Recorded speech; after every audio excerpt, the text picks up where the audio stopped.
दोस्तों, आप सभी सद्गुरु से तो परिचित ही होंगे। सद्गुरु जिनको आप YouTube पर व टीवी में देखते हैं, उनके देश विदेशों में करोड़ों फॉलोअर्स हैं। उनको इंटरनेशनल गुरु की उपाधि मिली हुई है। उनको एक आत्मज्ञानी गुरु भी कहा जाता है। उनके पास प्रत्येक प्रश्न का उत्तर है। तो दोस्तों, बात ये है कि उनके अंदर इतना आत्मज्ञान आया कहाँ से? क्यों वे लोगों को इतने स्पष्ट तरीके से समझा पाते हैं? तो आइए आत्मज्ञान की एक ऐसी कथा सुनते हैं जिसे सुनकर आप भी आश्चर्य में पड़ जाएंगे। क्या ऐसा सच में हो सकता है? क्या हमारे साथ भी ऐसा हो सकता है? तो वीडियो स्टार्ट होने से पहले चैनल को सब्सक्राइब ज़रूर कर दें।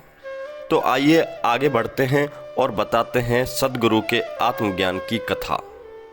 इस कथा में सद्गुरु खुद बताते हैं, एक बार मैं दोपहर में एक छोटी सी पहाड़ी पर जाकर बैठा, जो मैसूर शहर में है, जहां मैं बड़ा हुआ था।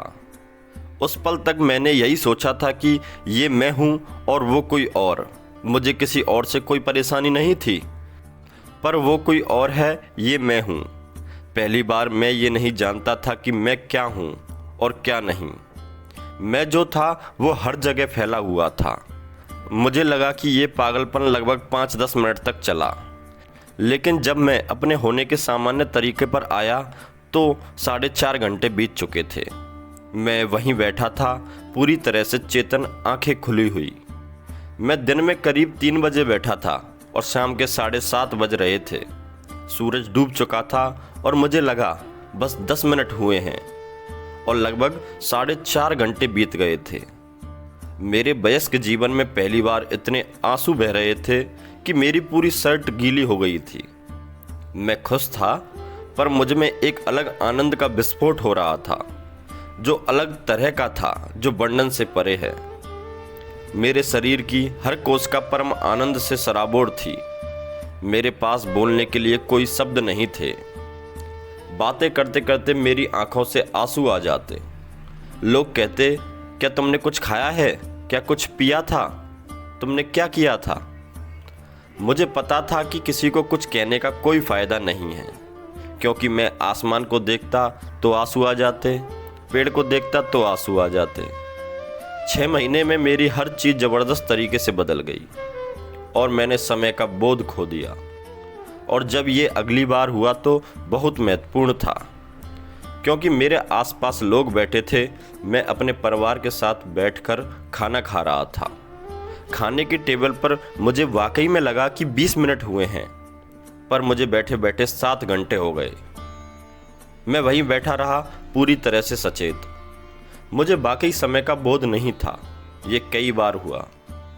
एक दिन बस मैं अपने खेत में बैठा हुआ था और मुझे लगा कि 25-30 मिनट के लिए मैं बैठा हूँ, लेकिन मैं 13 दिन के लिए बैठा। तब तक भीड़ जमा हो गई थी। भारत एक ऐसा देश है, मेरे पास बड़ी बड़ी मालाएं थीं। कोई पूछ रहा था उसका कारोबार कैसा चलेगा, कोई पूछ रहा था संतान कब होगी। वो सारी बकवास जिनसे मुझे नफरत हो गई थी, वो मेरे ही आसपास हो रही थी।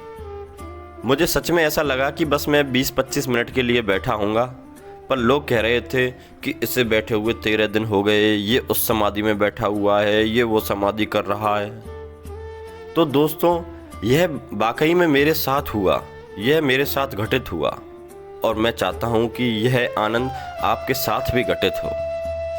तो दोस्तों, यह कहानी इसलिए बताई कि सद्गुरु कहते हैं कि यह हर किसी के साथ संभव है, और उनकी आशा और कामना है कि ये आपके साथ भी हो, जिससे आप भी उस आनंद की अनुभूति कर सकें जो उन्होंने की। तो दोस्तों, यह थी सद्गुरु के आत्मज्ञान की कथा। अगर यह कथा अच्छी लगी हो तो वीडियो को लाइक और शेयर करें और चैनल को सब्सक्राइब ज़रूर कर लें। धन्यवाद।